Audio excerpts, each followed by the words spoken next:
creative people. Exactly. Exactly. Are you So maybe listening, we're brave, creative people? Are you listening? Are you listening out there? exactly. And that's my hope too, right? We continue to talk about it and maybe we're that little grain of rice that can start more and more conversations about it and awareness. So, Absolutely. And he predicted that by around 2020, that would be down to 72 or 73 days. Hello. wow. Oh my Hello. goodness. And so, Yes. and he was talking about specifically with medical education. But medical education, we're talking about healthcare, so it's all medical education. It's not just doctors, right? That's huge. That's huge. There's Anthropic. Anthropic is the maker of Claude, which is like a huge competitor to ChatGPT or OpenAI. I want to do a quick rapid fire round. So one Okay. word or one very short phrase for Okay. these next questions. You ready? Okay. Okay. I'm ready. Welcome to the Better Health Tech Podcast, where we explore how technology can actually make healthcare smarter, simpler, and more human. I'm Shelby Soto, a marketing and technology professional with over 15 years of experience leading digital growth, product innovation. I've worked with national corporations, major media companies, bringing together digital marketing, automation, product strategy, and go-to-market execution to drive real impact. And today I am so thrilled to be joined by Desiree Powell, a health science professional, science communicator, entrepreneur, and combat veteran whose career spans laboratory medicine, preclinical research, the medical device industry, and education. She holds a master in clinical and translational research from George Washington University and has spent her career translating complex technical information into something people can actually use. Thank you so much for being here today, Desiree. And before we dive into our topic today, would you mind giving a little introduction and kind of sharing a little bit about yourself and your background? Thank you so much, Shelby, for having me today. I'm very excited to be here. Hopefully, we have some juicy talk about tech and Yes. healthcare. So a little bit about me. Yes, I am a combat veteran. Usually people like to dive into that sometimes. But yes, I did a tour in Afghanistan in 2009, 2010, and where I was a laboratory specialist. And that's actually where I got my training was through the United States Army in laboratory technology, which was accredited by George Washington University, which is why I got my master's from there. Just kept it all in one place, focusing on clinical and translational research.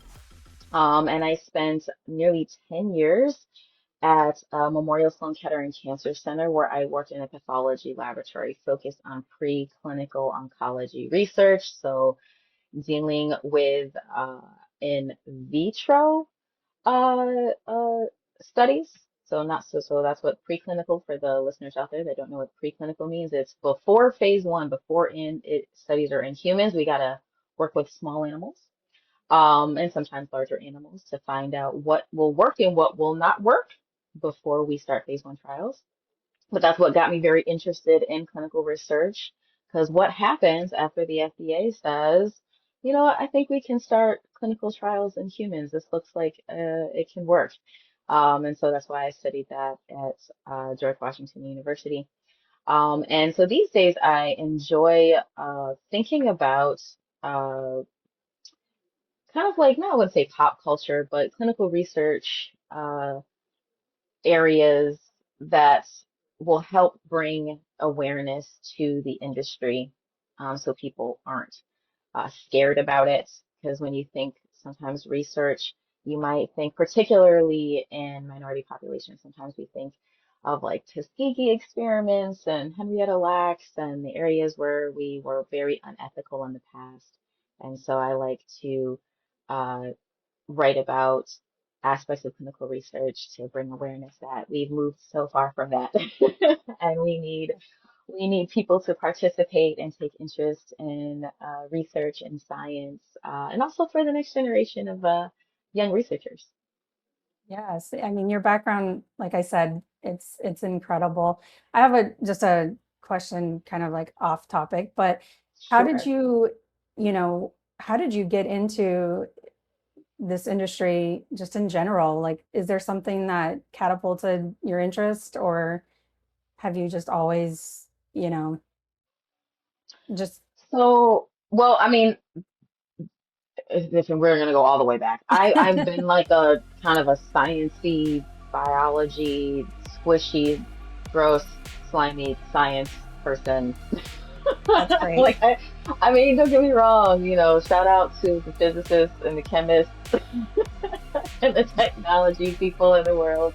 Yes. But the biological sciences, you can't you can't get more entertaining than that. So, so I originally wanted to be a high school biology teacher, but then by like my senior year of college, I became really interested in cell biology and cancer research. And so then when I enlisted in the Army National Guard specifically, I wanted additional, like I wanted laboratory training. I wanted something that would help me move into that space. So I enlisted with as a medical laboratory specialist. So after boot camp, you got to go to whatever school you signed up for. So in my case, I went to lab tech school, and that was like a year-long training at Fort Sam Houston in San Antonio, Texas.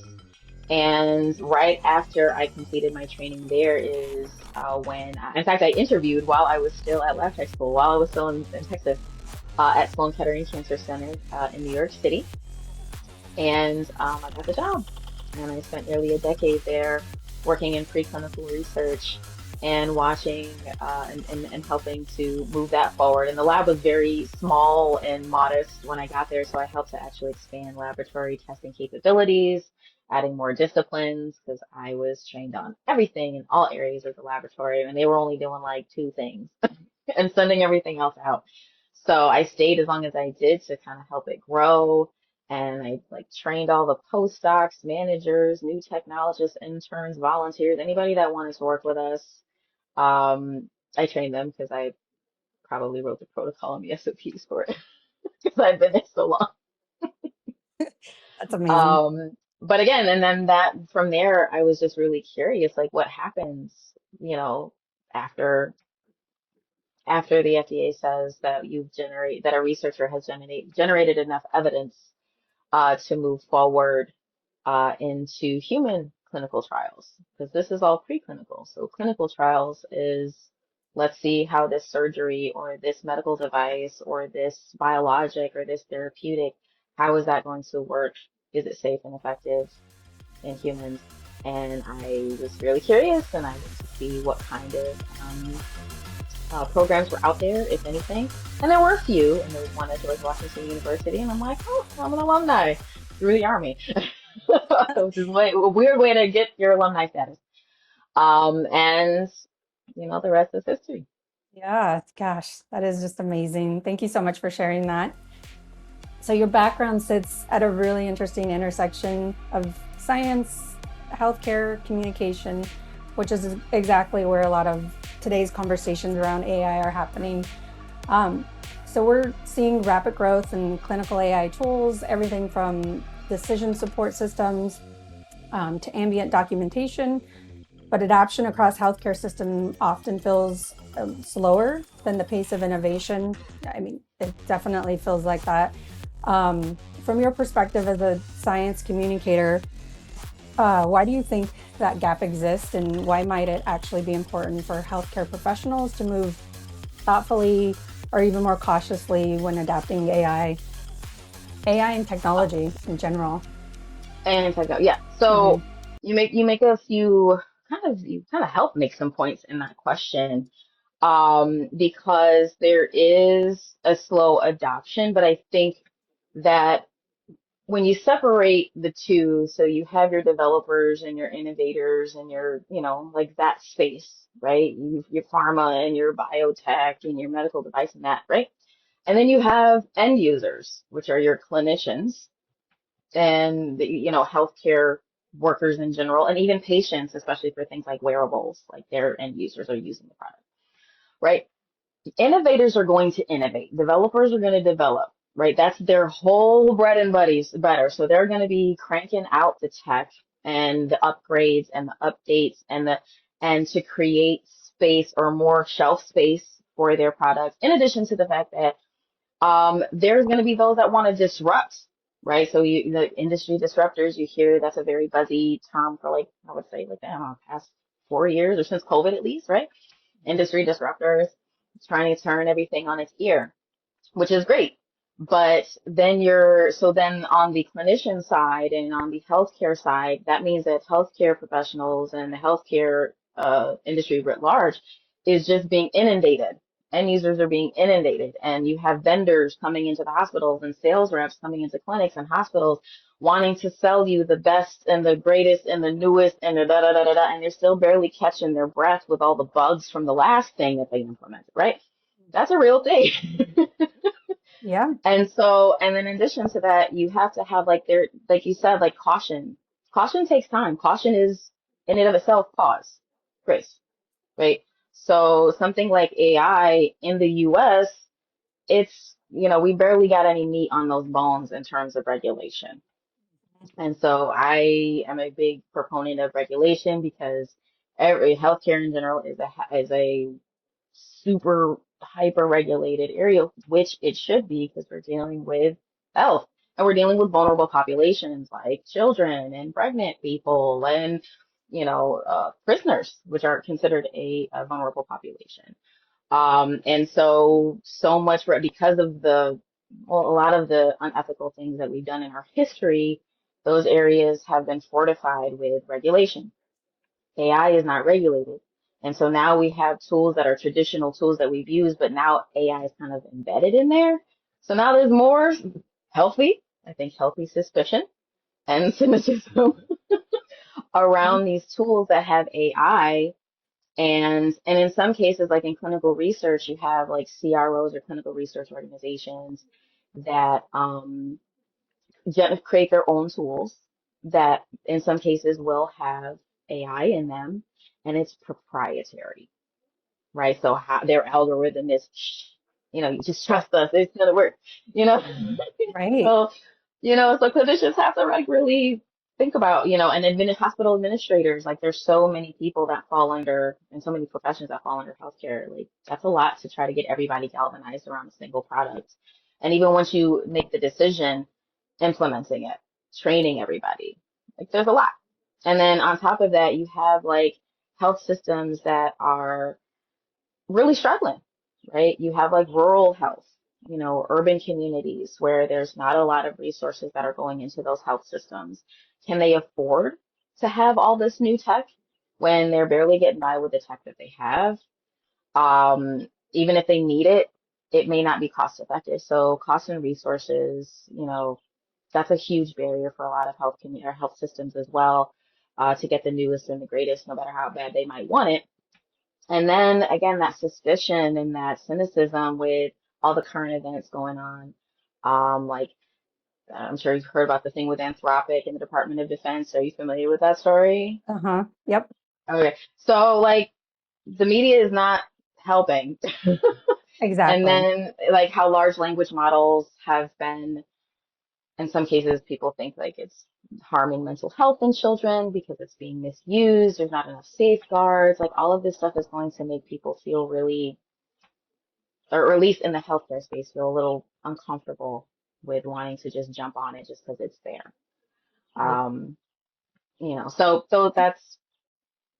we should use it, but we should exercise, like you said, tremendous caution and moving forward and remember that there are many, many, many, many moving pieces when it comes to adoption and we can't adopt it all.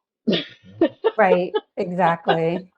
No, exactly. You paint a great picture of, just yes, innovators, but how much technology is just it's being used and it's just there and it keeps coming at, a speed where not many people can keep up with.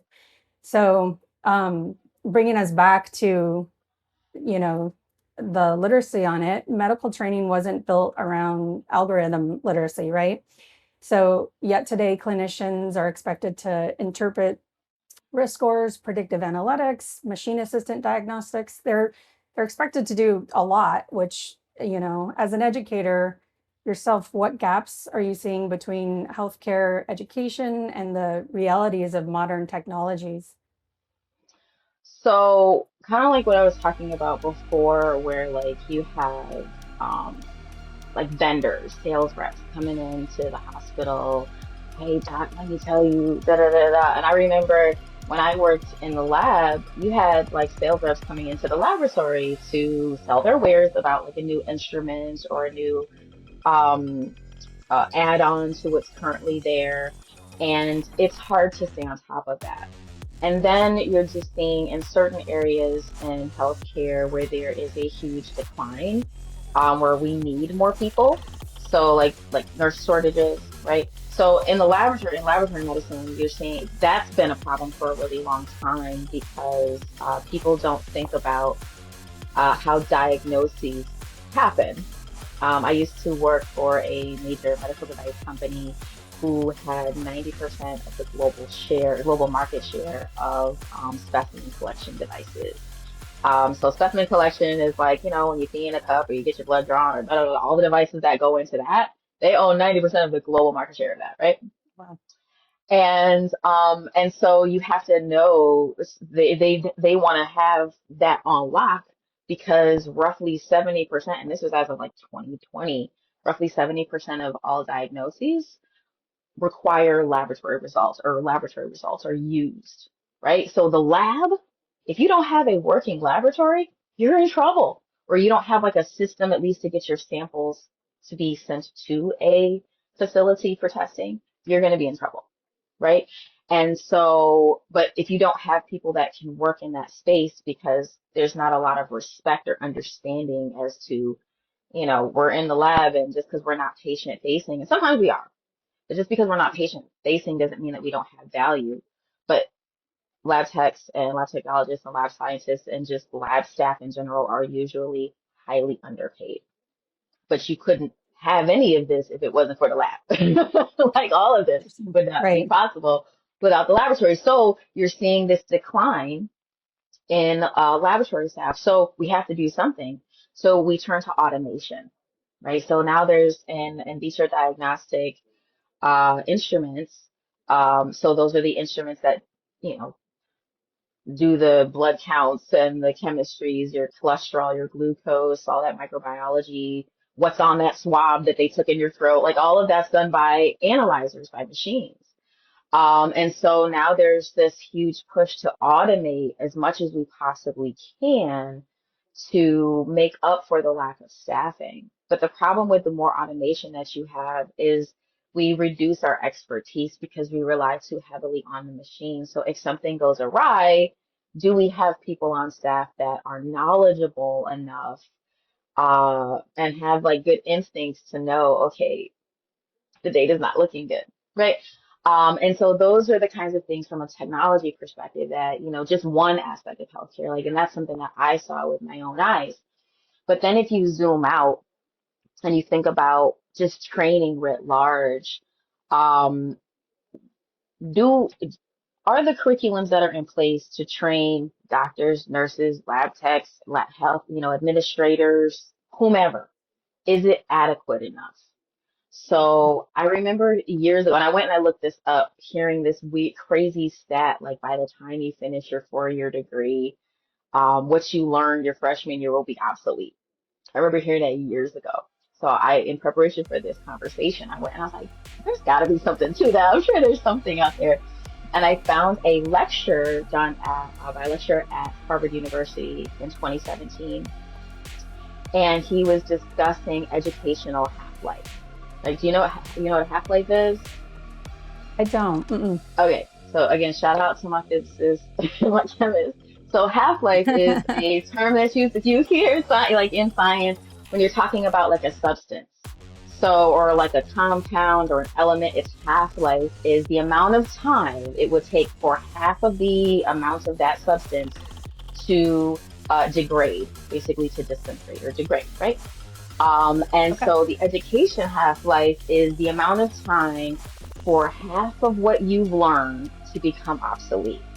So in 2017, when he gave this lecture, at the time it was at about 18 to 24 months. So that means whatever you learn in 18 to 24 months, half of that will be made obsolete by the time you get to month 18 or month 24. And he Wow. predicted that by around 2020, that would be down to the 72 or 73 days. Hello. Wow. Oh my Hello. goodness. And so, Yes. and he was talking about specifically with medical education. But medical education, we're talking about healthcare. So it's all medical education. It's not just doctors, right? That's huge. That's huge. So we need to shift, my personal opinion. What do I know? I'm only just Hmm. using, academic papers. That's how I live. That's where I live. I'm just looking at the literature. But when you're looking at, we might need to change our assumptions about and the models that we use in education. Maybe not just necessarily in healthcare, but maybe healthcare would be a great place to start since that is something that impacts everybody, right? So maybe the models that we're Okay. using isn't working because of how fast things move. AI is either going to worsen that because we're moving at such a fast pace that we're able to, like, we can't digest that kind of information that quickly, but AI can. So then, like, now everything is moving in this expedited, super fast manner. We're generating more information. Old information is now obsolete. We can't even remember what it even was. Like, I don't even remember what I ate yesterday. Are you kidding me? Right. Like, what was for dinner? I don't even know. Right? So we're moving in this direction. And so then it requires us to then continue to use more AI. So AI ends up being the problem and the cause and the solution, which breeds more dependency.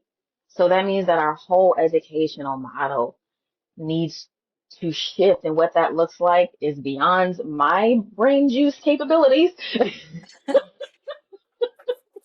But that's something we really, really need to consider, and it shouldn't be something that's in a lecture. It really, like, I really think we need an education overhaul, and the thing that affects us all might be the thing that leads us out of the rut that we're in all various areas of education and curriculum, and at all levels, down to early childhood education. You know what I mean? Because, like, childhood education is impacted by technology. These kids know way more now Right. than we did when we were children, right? Right. Hmm. So the model may not be as helpful for them either. Yeah. But that's my take on it. Yeah. No, I mean, I absolutely agree. And it's who's doing it, right? We're having these conversations, but who's doing it? I don't I don't know anybody who is really implementing it and going back, but I mean, I agree with you 100%. It's, I mean, it's if we're moving forward and we keep having these conversations, like you're asking the question, we're talking about it. In 2017, Harvard's lecturing about it. Like it's a thing. But unfortunately, I mean, if we just kind of think about problems writ large, we get really accustomed to the drama and the poisons that we know. Change is scary because change also has pain points. Change is uncomfortable, but that's not a discomfort that we're used to. We're gonna stay over here with what we already know, what we think works, or what we've decided, or collectively it works, even though in behind closed doors we're complaining that it doesn't work, that the system is broken, whatever, however it is that you want to call it. But it's going to take a brave few, a brave, yeah, creative, courageous few to do things differently and show actual proof that a new model or a new way of thinking is effective and can include technology, where we can grow and use it and it's not harmful. And even if it does bring harm, because there's nothing foolproof, anything that humans do will have human biases hmm embedded in it. But hmm checking our biases and having those kinds of protocols in place to make sure that if harm is done, we're mitigating. exactly. Yep. And having these conversations, I believe too, will just continue to bring more and more light and awareness, and some brave people will do it. So Some brave, creative people will do exactly. it. Exactly. Are you So maybe we're listening, brave, creative people? Are you listening? Are you listening out there? exactly. And that's my hope too, right? We continue to talk about it, and maybe we're that little grain of rice that can start more and more conversations about it and awareness. So Absolutely. yeah. So I want to shift gears just a little bit and talk about AI marketing. And so right now, AI marketing is evolving faster than the regulations around it. Um, as someone deeply involved in health science writing, how do we prevent hype from overtaking evidence? So what red flags should professionals watch out for? My background is in marketing, everything technology. However, I've done a lot of clinical trial marketing. Um, I'm Yeah. also in, yes, a lot, a Right. lot. And, you know, how do you, one of my big questions is how do we, stay ethical? How do we not give misinformation? It's like a selling point versus marketing. Creatives are always, we want to sell. That's our goal, right? At the end of the day is to sell. There's a fine line when you're doing clinical trials or anything in the healthcare, health tech industry. So my question is, how do we prevent hype from overtaking evidence, and what red flags should professionals watch out for, in your opinion? I think that that's a very good question. And if I can use an example like the wellness industry, right? Your supplements, your whatever lasers you put in various places of your body that will make you feel better. Like there's all kinds of stuff out there. But the stuff that's out there in the wellness industry is not regulated, right? So AI or tech, those are tools, right? And when we're talking about marketing, especially healthcare products, there's concerns about messaging, how the product is labeled. You know what I mean? Like making sure that the dosage is correct, that there's nothing, even the pictures and the graphics are not misleading, right? I'm sure you've been to like 5 quadrillion meetings about where this thing is placed, how many millimeters or centimeters from the edge of the box, and is it, bold versus italicized? You know what I mean? Like Yes. in the marketing material, right? But why do we do that? Because we absolutely don't want to allow our consumers who are patients or our healthcare providers to be misled or misunderstand to reduce the possibility or the gap there, right? So when we're talking about something that's unregulated, they'll do whatever they want to do, right? They'll use anecdotal evidence, and for those that are just listening, I put air quotes around evidence, right? So it works for my friend, or I tried it for myself or my neighbor. You'll see all that kind of stuff, on social media and all that. They'll use proprietary claims. They'll kind of hide behind a proprietary claim. Our secret blend of herbs and spices and juices and berries will get you right. You know what I mean? Like, but it's and at the end of the day, they're always trying to sell you something and tell you that it's it's what the doctor won't tell you. It's what the industry doesn't want you to know. Or, like these kinds of claims. But again, none of this is regulated. And what people don't understand is that in order for something to be regulated for FDA approval, the years, the years of research and blood, sweat, and tears that it takes, and the revisions and the back to the drawing board to get it just so that that regulators will look at it and say, yes, this is approved for human consumption. So when you're talking about something like AI, right? AI right now in the United States, and I say in the United States because in European Union they do have some regulations which they launched in 2024. And we will talk a little bit about that. There are no real regulations. It's kind of like the wild, wild west out there. And so what AI can't do is violate whatever laws we currently have, because we can't use any tools that will violate any laws that we have, right? We can't do Right. that. So AI is kind of like moving in these weird spaces that may the gray area, or being used to help, but cannot violate, right? So a red flag is like if you have like a vendor come into a hospital, say, and wants to talk to an oncologist or cardiologist or any kind of specialist for a product that has AI embedded in it, right?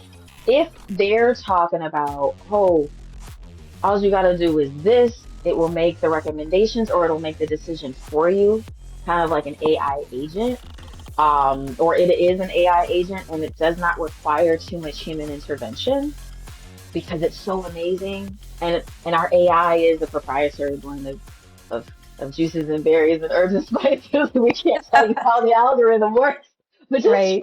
trust us that it works.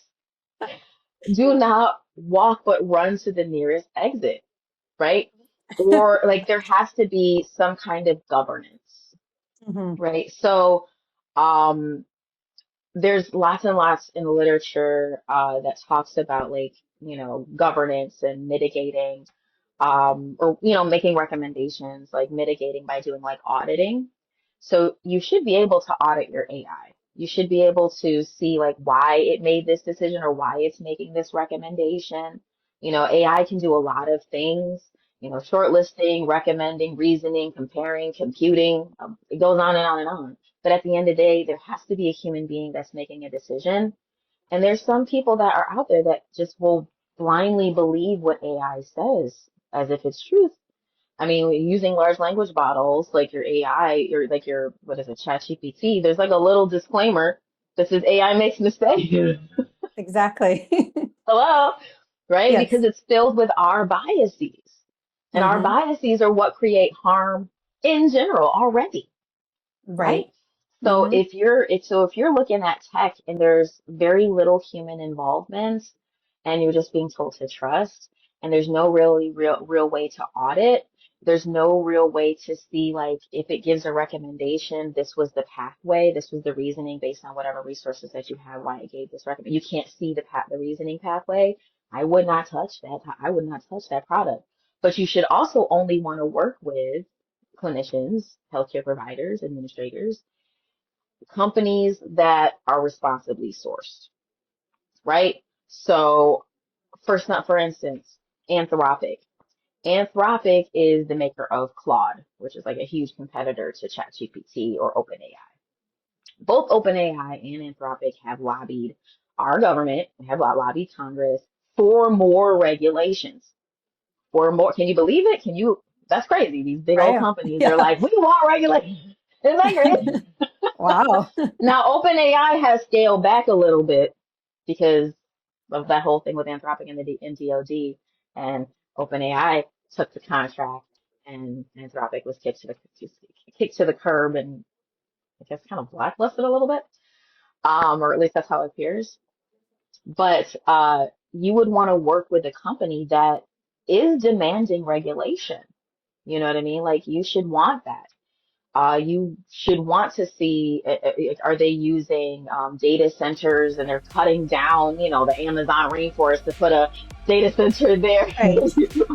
Like, would you want to work with it? Like asking those kinds of questions to make sure that whatever you're bringing in to your organization is sustainably sourced and understanding, like, peel back a few layers because, it's not regulated right now. So you got to do your due diligence.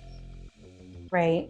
That kind of answers my next question a little bit. What responsibilities do developers and leaders have when presenting AI tools to clinicians and patients? Um, what is your take on that? You kind of gave a little bit, but if you can expand on that, I think that would be so helpful for Sure. developers and leaders.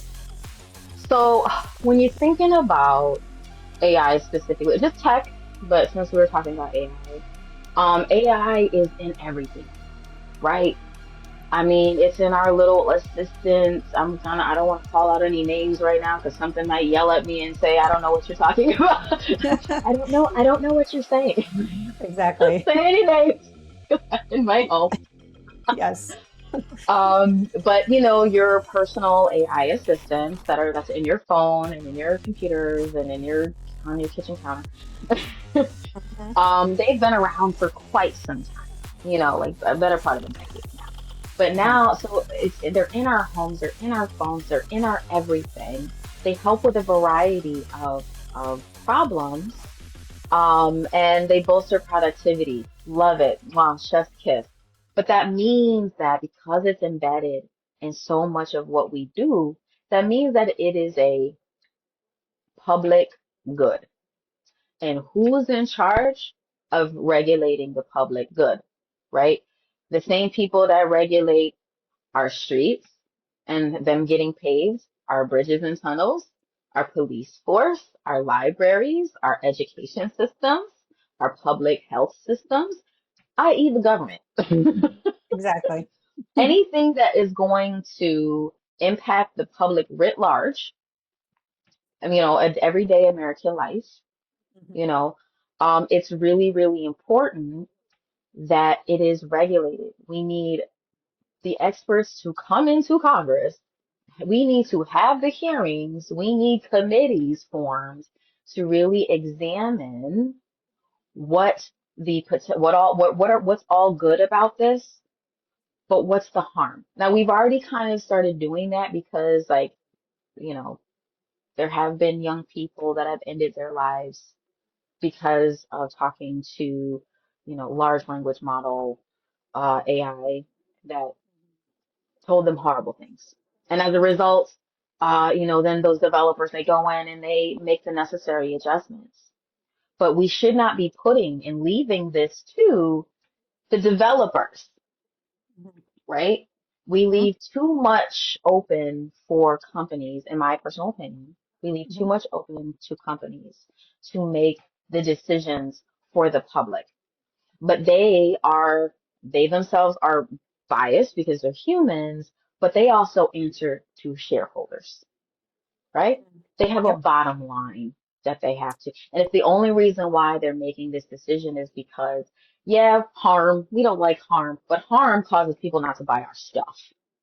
We want you to buy our stuff, right? So they'll only do just enough. And I don't know, and I'm not saying this with absolutes because there's nothing absolute. It's not Right. always and never. I want to be clear, listeners. I am Yes. not an always or never kind of person.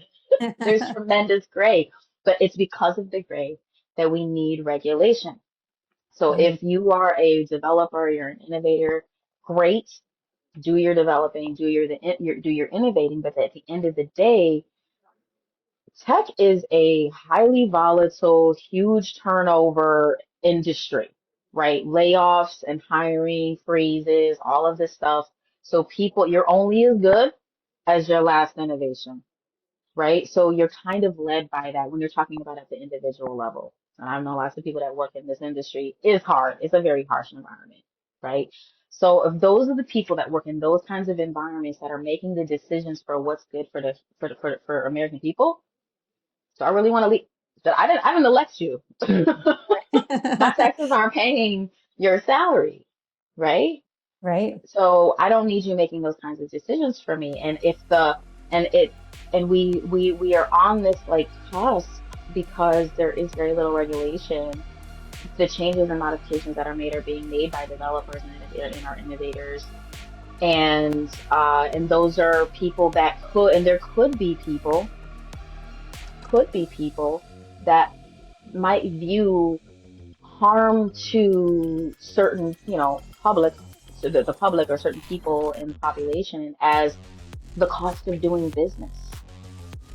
I mean, is that a wild idea? Has that never happened before? Where people just kind of shrug and say, well, it's the cost of doing business. Right. That's life.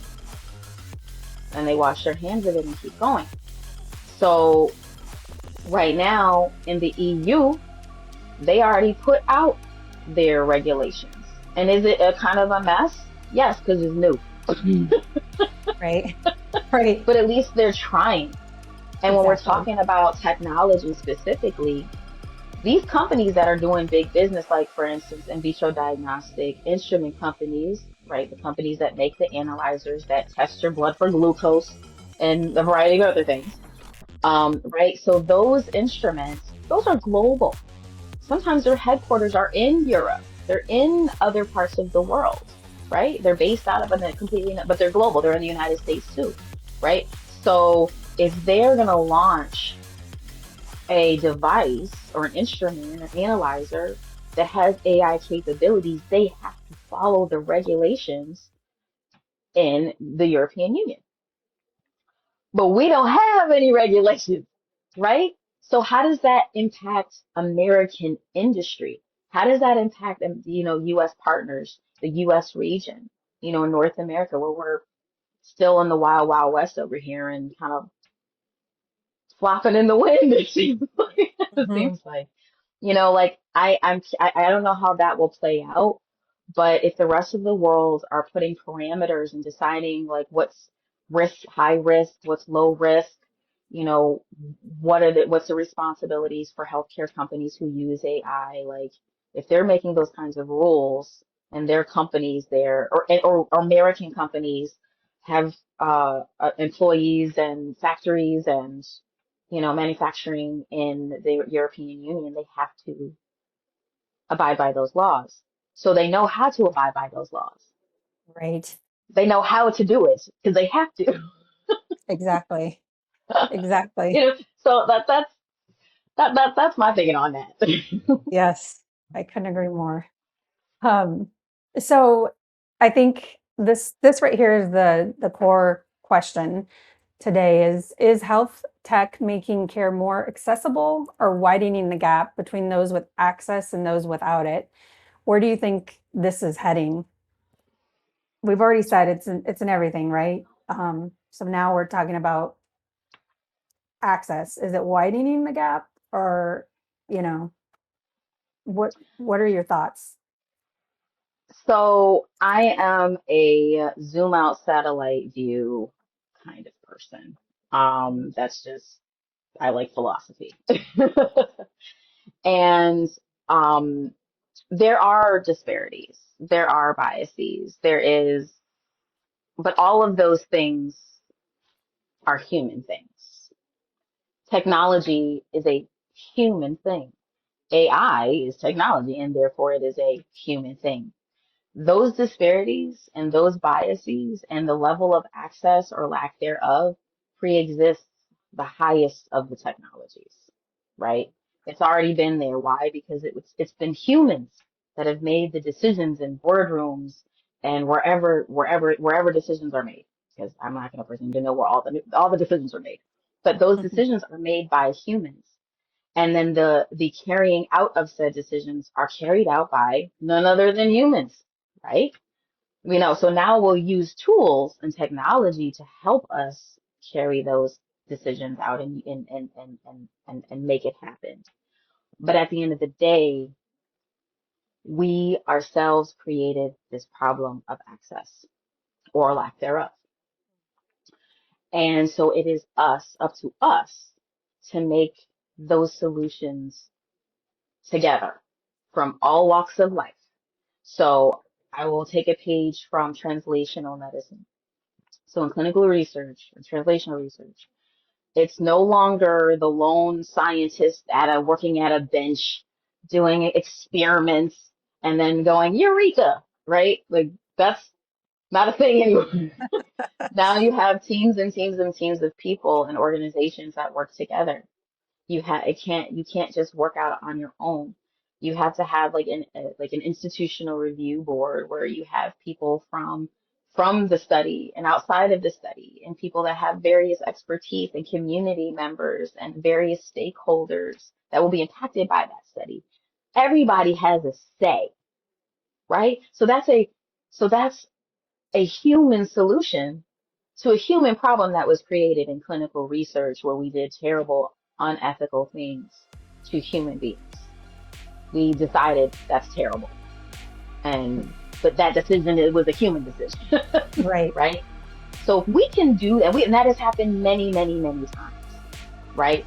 Uh, it's no, it's no secret now that maternal mortality is a real big issue in the United States in comparison to other developed nations, right? And it specifically impacts Black and Latino women. Huh, how about that? That's because we made decisions that created biases in health medicine and in health education that then made us make decisions based on what we thought we knew that did tremendous harm and caused the end of life for mothers and their babies, right? It's very unfortunate. But somebody made a decision to look into that. Right. And then they had the courage and the wherewithal to say something, speak up, make noise, take up space, and not sit down until people started listening. And now maternal health and all of that as it pertains to minority populations, now we're sounding the bell because now the world knows about it. We can't wipe it under the rug. So that was a human problem created by humans, solved, or well, I wouldn't say solved. We got a long way to go, Right. Right. but we're solving Mhm. it. Exactly. Right? We have a long way to go in various aspects of medicine and healthcare. So until we all awaken to this, so that it's not a more tech, tech could help, but tech is nothing but a tool, right? Tech Right. can be used to go in one way or the other. Just like we were talking about with education.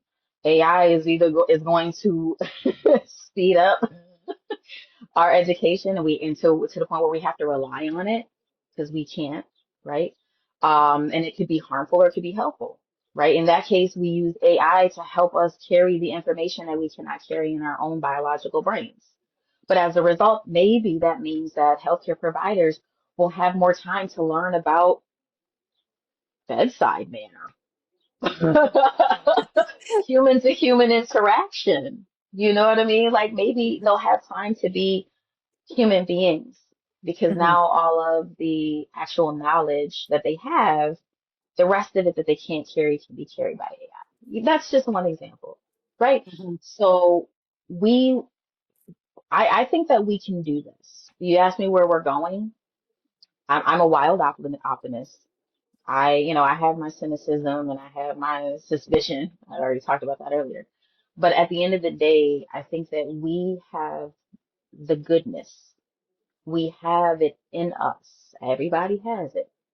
We just have to tap into it, make the decision that we believe that it is there and that we're going to utilize it so that we can move these conversations beyond a conversation and start really generating solutions that can benefit everybody, not just the people that can afford it, not just people that have the subscription to Claude, everybody. Everybody can benefit from these solutions that were generated by human beings to solve human problems. Mic drop. That was so enlightening. So enlightening. So, okay, before we wrap up, I want to do a quick rapid fire round. So, one Okay? word or one very short phrase for uh, Okay. these next questions. You ready? Okay. Okay. I'm ready. All right. First one, AI in healthcare in one word. Unregulated. Biggest I'm going to risk. keep tooting that Okay. hard. Yes, I love it. Biggest risk in health tech today. Shareholders. Oof, oof. I could expand on that, but I'm going to go to the next question. Honey, honey. Oh, yes. Okay. Most misunderstood concept in clinical AI. That it's always right. One thing healthcare education must update immediately. It's model. Bias is solved by more data or better oversight. Better oversight yields better data. So I'm going to go Mm, with oversight. I kind of had a feeling. All right. Transparency or performance? Which matters more long term? Transparency. Human centered healthcare means That humans are involved from the beginning to the end. great. And, That and was, even if there's no end at all, it's just yes. ongoing. I could expand on every single one of those questions. I loved your answers. That's my favorite part of this. Oh, goodness. Um, okay, so last question here. If you could advise healthcare innovators on one thing they must prioritize beyond performance metrics, what would that be? I'm going to keep tooting this horn, people. Regulation. Let's get Yes, some rules around this, let's do please. it. Yes, this is why we're having this conversation. Well, today's conversation is a reminder that healthcare isn't just about innovation speed. It's about clarity. It's about trust. It's about responsibility. Technology can absolutely improve outcomes, but only when we communicate it ethically, educate responsibility, and implement it thoughtfully. So thank you so much, Desiree, for bringing such an important perspective to this discussion and spending your time with us today. Just one of my favorite episodes by far. So it was an honor to meet you and to be here with you. So thank you very much. Thank you so much for having me. This was wonderful. I'm so appreciative. Thank you so much Yes. again. All right. Thank you. Bye-bye.